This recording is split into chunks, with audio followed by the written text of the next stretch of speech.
I can't believe I'm saying this, but I'm gonna say it here, loud and proud to you listeners. Buggun's reign of terror is over.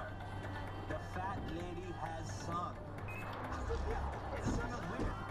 I mean, I've been waiting for this day for so long. Let's go straight into this. Let's skip everything. Let's just do it. We're going to discuss DirectX 12 and the API, and I got to speak a little loud because the gameplay volume is too loud and I can't fix it. But let's do it. What is an API? Let's start there. An API is what runs everything. Everything in your hardware. Everything in your Xbox One, your PC, your cell phone, anything.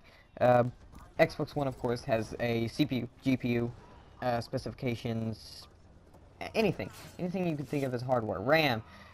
API determines how a game will run, how applications will run, how any game application at all, your weather, you're checking the weather, you're going through emails.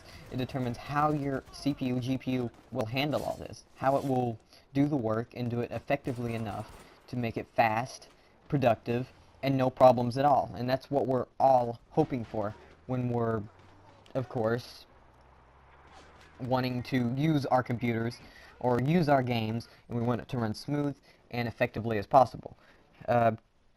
As of now, Microsoft has DirectX 11.2 that they're running in Windows 7 and Windows 8, and it's not limited to any Windows operating system. I don't believe XP, of course, can't get it. It's not supported anymore. Nobody really uses it anymore. Vista's gone. Linux cannot have DirectX. I don't believe Linux can have DirectX. Don't count me on that. Wikipedia or something, find out yourself. But as of now, at the Windows conference, we saw DirectX 12. And we knew about DirectX 12 before Windows conference. That's not the point. DirectX 12 is coming out, and we effectively know what is going to happen with DirectX 12. And we heard some more promises when Phil Spencer came out on stage. He effectively said that there was going to be a 50% difference in video and gaming performance. And that, if true, is amazing. That is awesome. And for CPU-bound games, that is great.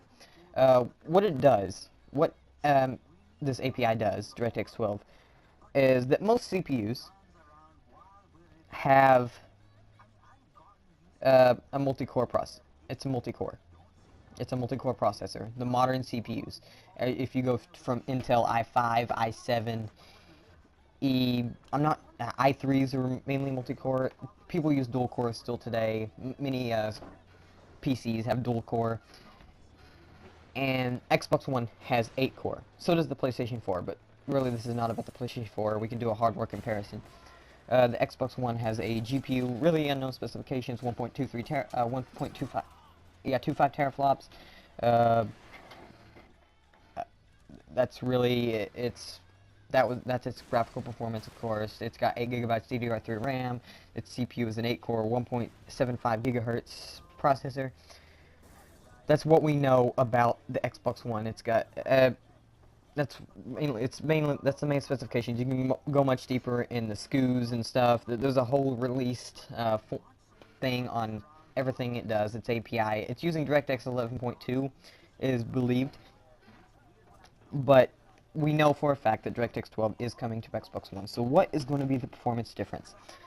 Well, I'm kind of confused because Phil Spencer, came out and he stated that it's a 50% difference.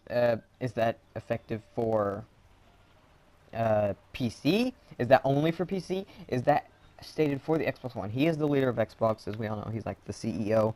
And they say there's going to be a 50% difference. And I don't think I went and stated on the 50% thing what it does. What it does is that most cores are, as I stated, multi-core. Most processors are multi-core. And only these processors still today only use 1 or 2 of those cores. Now, I do believe Microsoft planned for that, to have multi-core, as they've built it with DirectX 12 in mind. There's going to be, they only use 1 or 2 cores in these, your games, modern games usually only use 1 or 2 cores. Now they can effectively use all of them, and that is great news. Performance gap difference. He showed a demo on stage And we saw to the left, they were both on the same hardware, same specifications, and we saw them both running. And the detail would get more dense and just more complex as it went along. And at 30 frames, the one on the left crashed. But the other one kept chugging along at 120 frames per second. If that is the difference we can see, that is amazing. That is good. But he stated as, quote, that it's not going to be that great. Now, I'll leave his quote on screen, and you can go check his, he said that on Twitter. For CPU-bound games, he stated that, later he stated that it's a 50% difference. And that, if we could see that, that would be great. But that's just the latest news on DirectX 12. We really don't know much, but I just wanted to get the news out that you can do your research, and hopefully this is great. If what it can do, apparently it's going to make it easier for developers to just port things over quickly and all that, and that's great. And I'm glad. But either way, we won't really know.